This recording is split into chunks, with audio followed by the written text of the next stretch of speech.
سورۃ الاحزاب رکوع نمبر 4 آیت نمبر 34۔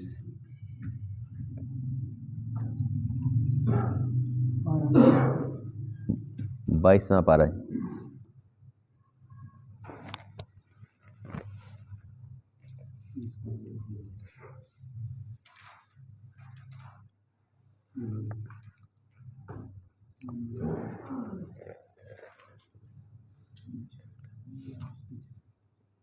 بائیسویں پارے کا دوسرا رکوع۔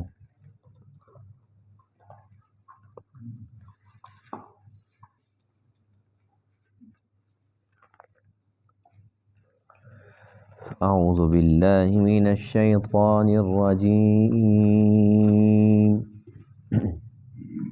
بسم اللہ الرحمن الرحیم۔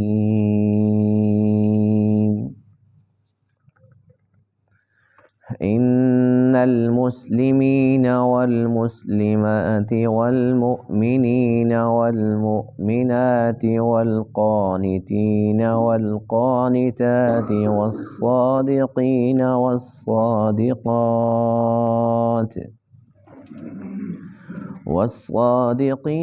والصادقات والصابرين والصابرات والخاشعين والخاشعات والمتصدقين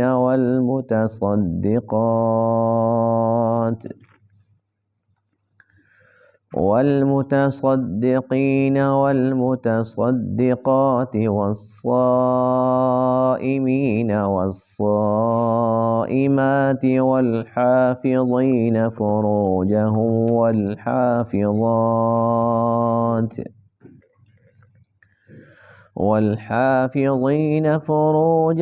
والحافظات والذاكرين الله كثيرا والذاكرات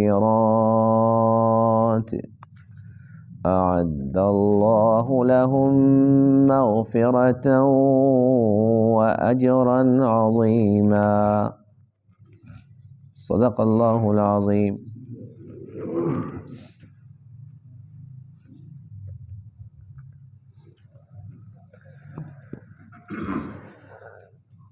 گزشتہ درس میں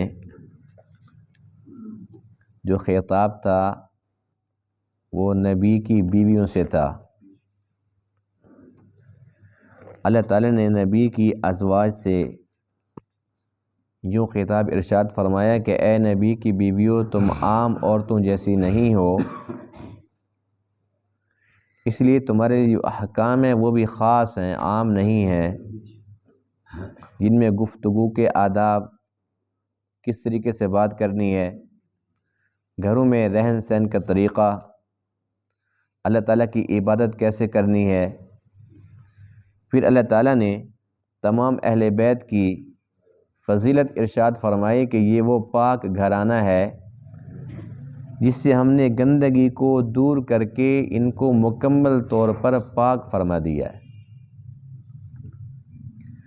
آج کے درس میں آیت کریمہ کے اندر ایک ہی آیت آج کے درس میں، اس آیت میں چند ایسی صفات جو ایمان والے مردوں میں ہوں یا عورتوں میں ہوں، وہ اللہ کو ایسی پسند ہیں کہ جن کے اندر یہ صفات موجود ہوں گی، اللہ کی طرف سے ان کے لیے دو انعام ہیں۔ ایک تو مغفرت کا وعدہ ہے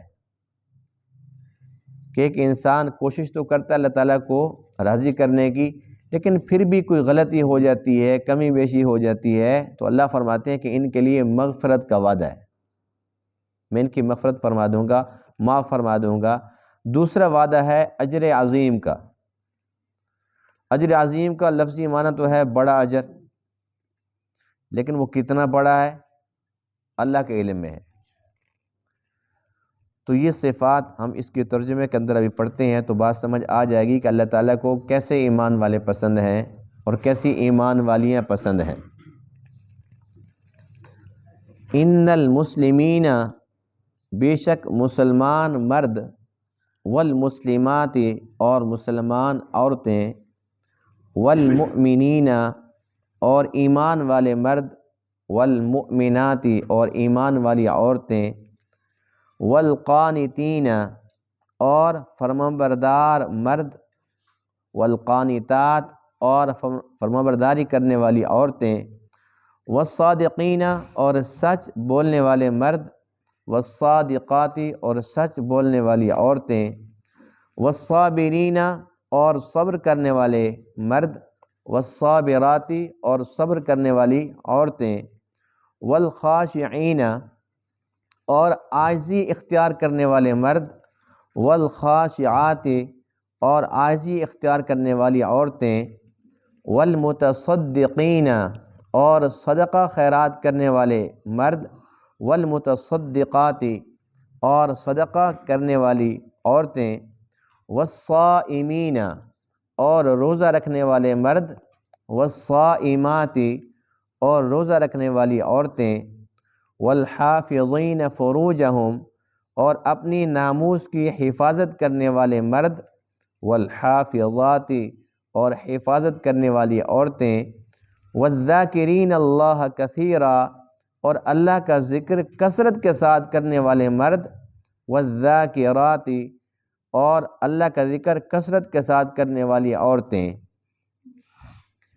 اعد اللہ لہم مغفرۃ، اللہ نے ان کے لیے تیار کر دی ہے مغفرت، و اجرا عظیما اور بہت بڑا اجر۔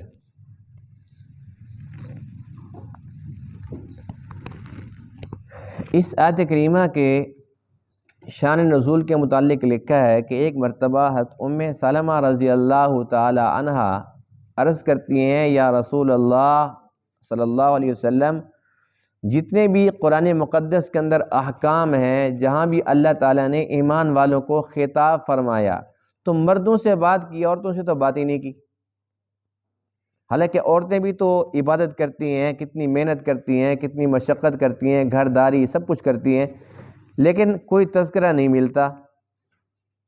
اسی طریقے سے بعض روایتوں میں یہ آتا ہے کہ اور صحابیات تھی، وہ اللہ کے نبی کی خدمت میں حاضر ہوئی، یا وہ ام سلمہ ان کے پاس حاضر ہوئی اور جا کر یہی سوال کیا کہ ہمارا ذکر تو نہیں ہے قرآن میں، صرف مردوں کو خطاب ہے، مردوں کا ذکر ہے، اگر وہ نماز پڑھتے ہیں تو ہم بھی تو پڑھتی ہیں، اگر وہ روزے رکھتے ہیں تو ہم بھی رکھتی ہیں، وہ اللہ کا ذکر کرتے ہیں تو ہم بھی کرتی ہیں، بس صرف یہ ہے کہ وہ جہاد کرتے ہیں اور ہم جہاد نہیں کرتی۔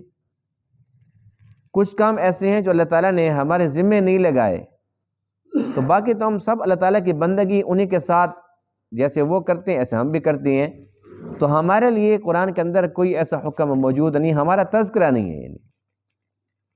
تو اللہ تعالیٰ نے یہ آیت کریمہ عنایت فرمائی، جس کے اندر ایمان والی صحابیات خوش ہو گئی کہ ہاں اب دیکھا نا، اب ہمارا بھی اس میں ذکر آ گیا۔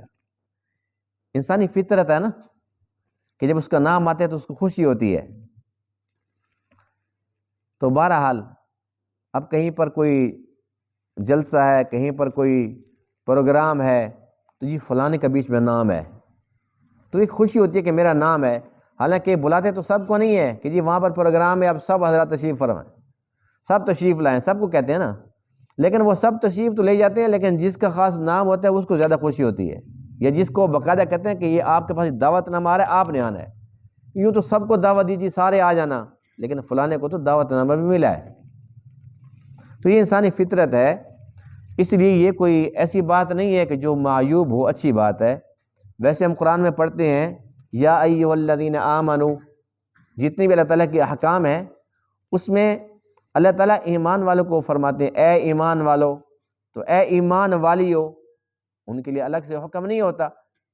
یہ اور بات ہے کہ جو حکم ایمان والوں کے لیے ہے تو ایمان والیاں بھی اس کے اندر داخل ہوتی ہیں۔ اب اللہ فرماتے ہیں اقیموا الصلاۃ وآتوا الزکاۃ، نماز قائم کرو، زکوٰۃ ادا کرو، تو یہ خطاب مردوں کو ہے، لیکن یہ نہیں ہے کہ عورتوں کو الگ سے اللہ فرمایا کہ تم بھی نماز پڑھو، تم بھی زکوٰۃ دو، پھر تو وہ اس پہ عمل کریں گی، یہ تو مردوں کے لیے ہے۔ یوں کسی بھی صحابیہ نے یہ اعتراض نہیں کیا، یا یہ کہ اللہ تعالیٰ کے کسی حکم کے مطابق وہ نہ چلی ہوں کہ جب ہمارے لیے ہے ہی نہیں تو ہم کیوں عمل کریں۔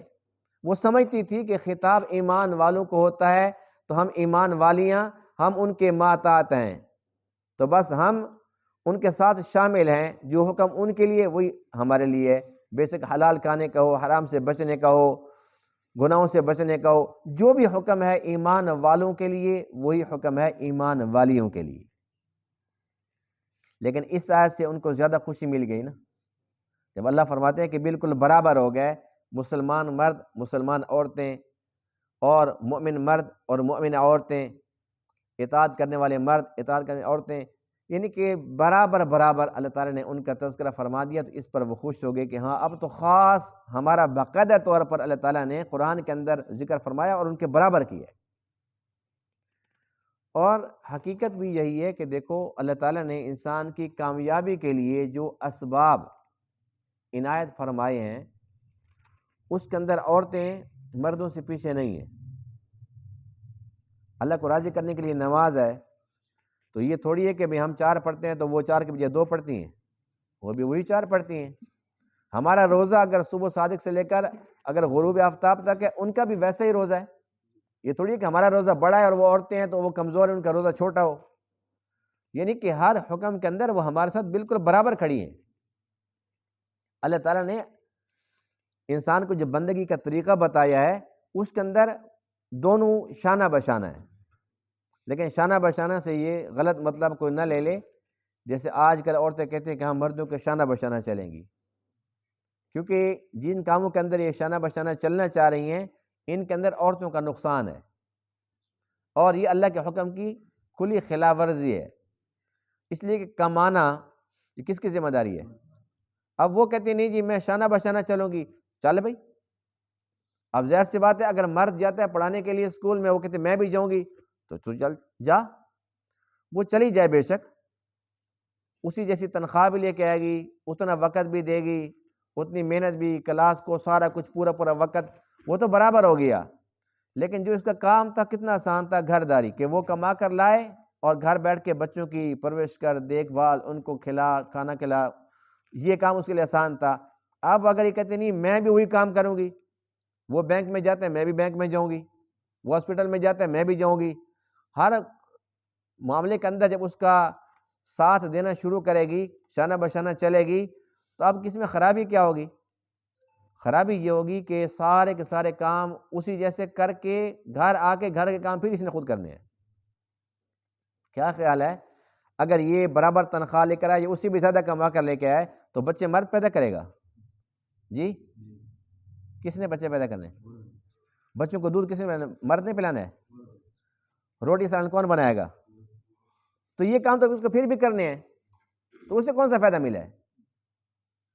تو اللہ تعالیٰ نے تقسیم رکھی ہے نا، بڑی پیاری رکھی ہے، اور اس کے مطابق جب گھر چلتا ہے تو بہت اچھا چلتا ہے۔ اب اکثر گھر اس لیے بھی خراب ہوتے ہیں کہ جو کمانے والی ہوتی ہیں نا، وہ کہتے ہیں جی میں اتنا کما کے لے کے آتی ہوں، میں کہ تم سے کم کماتی ہوں۔ بس برابری کی سطح پر جب پھر وہ تکرار شروع ہوتی ہے، اس کے ذہن میں یہ ہوتا ہے کہ میں اگر یہ مجھے چھوڑ بھی دے تو کوئی مسئلہ نہیں، میری تنخواہ میں بچوں کو پال سکتی ہوں۔ بچوں کو تو پال لیتی ہے، لیکن وہ مشقت اور تکلیفیں اور مصیبتیں بہت ہی زیادہ بڑھ جاتی ہیں، یعنی کہ گھر چلتا نہیں ہے پھر اس طریقے سے۔ تو اچھا ہے کہ اللہ فرماتے ہیں کہ جو مرد ہیں وہ کمائیں، جو مشکل کام ہے مشقت والا وہ مردوں کے ذمہ ہے، عورتیں گھر بیٹھ کر اللہ کریں۔ جس طریقے سے اب مردوں کے لیے حکم ہے جہاد کا، حدیث پاک میں کہ عورتوں کے لیے جو حج ہے یہ جہاد ہے، تو حدیث پاک میں تو چھوٹ مل گئی، وہ کہتے ہیں نہیں ہم بھی جائیں گے، ہم بھی مورچے پر ہمیں بھیجو، تو ظاہر سی بات ہے کہ پھر جو اپنا کو مشقت میں ڈالنا ہے، مشکل کے اندر ڈالنا ہے، تو اللہ کو پتہ ہے کہ یہ کمزور مخلوق ہے، اس لیے جو عبادات ہیں، جو آسان معاملے ان کے اندر تو وہ برابر ہیں۔ جس طریقے سے آج کے درس میں اس آیت کریمہ کے اندر ہیں جو معاملات ہیں، لیکن جہاں پر بات کمائی کی آتی ہے، جو مردوں کی ذمہ داری ہے، جمعہ کی نماز ہو گئی، عیدین کی نماز ہو گئی، نماز جنازہ، اب عورتوں کو کہو بھی جاؤ جی جنازہ پڑھو، اس کو جا کے قبر میں دفن کر کے آؤ، چلی جائیں گی؟ قبر سے ڈر لگتا ہے ان کو۔ تو اللہ تعالیٰ کا نظام ہے نا، وہ اللہ تعالیٰ بہتر جانتا ہے، اس نے کتنا پیارا نظام دیا ہے کہ جو کام مردوں کے لائق ہے وہ مرد کریں گے، جو عورتوں کے لائق ہے وہ عورتیں کریں گی، بس۔ تو سب سے پہلے کیا فرمایا کہ مسلمان مرد اور مسلمان عورتیں، پھر کیا فرمایا کہ ایمان والے مرد ایمان والی عورتیں۔ تو یہ اسلام اور ایمان میں کیا فرق ہے؟ جو ایمان ہے وہ خاص ہے اسلام سے. اسلام جو ہوتا ہے وہ اس کا تعلق ظاہری اعمال سے ہوتا ہے، یعنی کہ ایک بندے نے کلمہ پڑھ لیا، اس کے بعد پھر وہ نماز پڑھے گا، روزہ رکھے گا، حج کرے گا، اگر وہ صاحب نصاب ہے، اس طریقے سے وہ یاد کرے گا، جو جو اعمال پہ عمل کرے گا وہ نظر آئے گا کہ بندہ نماز پڑھ رہا ہے، یہ نماز پڑھ رہا ہے، یہ حج پہ چلا گیا ہے. یعنی کہ جو ظاہری اعمال پہ عمل کرتا ہے نا، یہ ظاہری نقشہ، یہ اسلام کہلاتا ہے. اور ایمان جو اس کا تعلق ہے تصدیق قلبی کے ساتھ، وہ نظر نہیں آتی. یعنی اگر اللہ تعالیٰ پہ ایمان ہے، فرشتوں پر ایمان ہے، پیغمبروں پر ایمان ہے، تمام کتابوں پر جو آسمان سے اتری ہیں ان سب پر ہمارا ایمان ہے، تقدیر پر ہمارا ایمان ہے، تو یہ چیزیں ہمارا ایمان تو ہے، لیکن جس کا ہے یا نہیں ہے دونوں برابر بیٹھے ہوں وہ نظر آ جائے گا؟ نہیں پتہ چلے گا. تو ایمان اندر کی ایک کیفیت کا نام ہے تصدیق قلبی، اس کا تعلق قلب کے ساتھ ہے، دل کے ساتھ ہے، وہ نظر نہیں آتا، لیکن باطن وہ ظاہر سے زیادہ اعلیٰ ہے. اس لیے ایمان جو ہے وہ اسلام سے زیادہ اعلیٰ ہے. تو بہرحال کچھ لوگ اپنے آپ کو مومن کہلواتے ہیں، تو کہلوانے سے کچھ نہیں ہوتا. قرآن مقدس کے اندر موجود ہے قالت الاعراب آمنا، سورۃ الحجرات میں ہے 26ویں پارے میں، کہ جو دیہاتی لوگ تھے اس دور میں انہوں نے یہ کہا آمنا کہ ہم ایمان لے آئے، ہم مومن ہو گئے. تو اللہ تعالیٰ نے قرآن مقدس میں ارشاد فرمایا کہ تم یوں نہ کہو کہ ہم ایمان لے آئے، ولیکن قولوا اسلمنا، تم صرف یوں کہو کہ ہم نے اسلام قبول کیا. یعنی کہ ابھی ظاہری طور پر تم نماز روزے پر آئے ہو، ابھی تک اندر کی جو کیفیات ہیں ابھی تک وہ اس مقام پر نہیں پہنچی. تو اس دور کے لوگوں کو اللہ کے قرآن نے کیا خبردار کر دیا کہ مسلمان ہوں اتنا کہہ سکتے ہو، مومن ہوں ابھی اس کی اجازت نہیں ہے.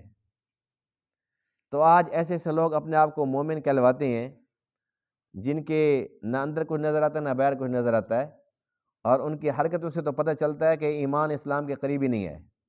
کیونکہ جن پاک ہستیوں کے صدقے سے ہمیں یہ دولت نصیب ہوئی ہے وہ ان کو ہی نہیں مانتے. جو اپنے استاذ کو استاذ ہی نہ مانے، اپنے باپ کو باپ ہی نہ مانے، تو کیا اعتبار ہے اس کے دعووں کا؟ وہ اپنے آپ کو مومن کہے، متقی کہے، پارسا کہے، کچھ بھی کہتا رہے، لیکن کہنے سے کیا ہوتا ہے؟ تو اس لیے پہلے فرمایا اسلام، پھر فرمایا ایمان، اور اس کے بعد فرمایا کہ اطاعت کرنے والے مرد اور اطاعت کرنے والی عورتیں. اس کا مفہوم بڑا وسیع ہے، یعنی کہ ہر معاملے کے اندر انسان اطاعت کا جذبہ رکھتا ہو کہ بس آمنا وصدقنا، ہم نے جو کچھ سنا اس پر ایمان ہے، ہم اس کی تصدیق کرتے ہیں. سمعنا و اطعنا، سن لیا تو اب ہم نے اس کو مان لیا، اب ہم نے اطاعت کرنی ہے. یہ ہے قانت. والصادقین والصادقات، اور سچ بولنے والے مرد اور سچ بولنے والی عورتیں. سچ ہمیشہ نجات دیتا ہے اور جھوٹ ہمیشہ ہلاک کرتا ہے. جس نے سچ کو لازم پکڑا دنیا کے اندر بھی کامیاب اور آخرت کے اندر بھی کامیاب ہوگا. جو جھوٹ ہے، کہتے ہیں نا جھوٹ کے پاؤں نہیں ہوتے، ایک جھوٹ کو چھپانے کے لیے 1000 اور بولنے پڑتے ہیں، لیکن چھپتا پھر بھی نہیں ہے، پھر کہیں نہ کہیں نکلا کھڑا ہوتا ہے. اس لیے بہت اچھی بات ہے کہ ہم سچ کو لازم پکڑیں. سچ یہ وہ صفت ہے جو اللہ تعالیٰ کو بہت زیادہ پسند ہے. والصابرین والصابرات، صبر کرنے والے مرد اور صبر کرنے والی عورتیں. صبر کس کو کہتے ہیں؟ الصبر عند الصدمۃ الاولی، جب تکلیف آئے اسی وقت انسان صبر سے کام لے. ہمارا صبر یہ ہوتا ہے کہ ہم اپنی پریشانی پر رونا دھونا، شور شرابہ، میت پر سارے کام کر کے آخر میں پھر کیا کہتے ہیں، بس جی اب ہم تو صبر سے بیٹھے، ہم کیا کر سکتے ہیں، اللہ کی تقدیر، ہم تو بے بس ہیں، اس کی تقدیر جو تھی ہم کیا کر سکتے تھے. یعنی سارے اپنے ارمان پورے کر کے اور پھر کہتے ہیں اب ہم صبر سے کام لے رہے ہیں. تو صبر اس کو نہیں کہتے، پہلے ہی انسان صبر کر لے، پہلے ہی، وہ اصل صبر کہلاتا ہے. اور اس کے جو اللہ تعالیٰ کی طرف سے انعامات ہیں، ایک تو آج کے درس میں ہے، اس کے علاوہ بھی قرآن کے اندر بے شمار مقامات پر اس کا تذکرہ ملتا ہے. انما یوفی الصابرون اجرہم بغیر حساب. اللہ فرماتے ہیں کہ جو صبر کرنے والے ہیں ان کو جو میں بدلہ دوں گا تو بے حساب دوں گا. کتنی بڑی بات ہے. اس لیے انسان کے ساتھ دکھ تکلیف مصیبتیں یہ تو لگی رہیں گی، تو انسان پر لازم ہے کہ وہ مرد ہو یا عورت وہ صبر سے کام لے. اور ہم بے صبرے ہیں بہت زیادہ، اور بے صبرے کیوں نہ ہوں؟ ہمارے خالق نے قرآن میں فرما دیا خلق الانسان ہلوعا، اس کو بے صبرہ پیدا کیے، ہے ہی بے صبرہ، جلد باز ہے، یہ بہت جلدی جو ہے نا اگتا جاتا ہے. تکلیف اگر صرف 5-7 دن، بے شک بخار ہو کھانسی ہو، ایک ہفتہ اگر لمبی ہو جائے تو بس پھر وسوسے شروع ہو جاتے ہیں، کہیں ٹی بی نہ ہو، کہیں پھیپھڑے ختم نہ ہو گئے ہوں، کبھی یہ نہ ہو گیا ہو، پتہ نہیں اس کا علاج بھی ہوگا کہ نہیں ہوگا. بخار کے 2-4 ٹیسٹ کروائے، انہوں نے بتایا جی ملیریا نہیں ہے، ٹائیفائڈ نہیں ہے، کچھ نہیں. اچھا پھر بخار کیوں ہے؟ بس اس کے بعد پھر وہم شروع ہو گیا.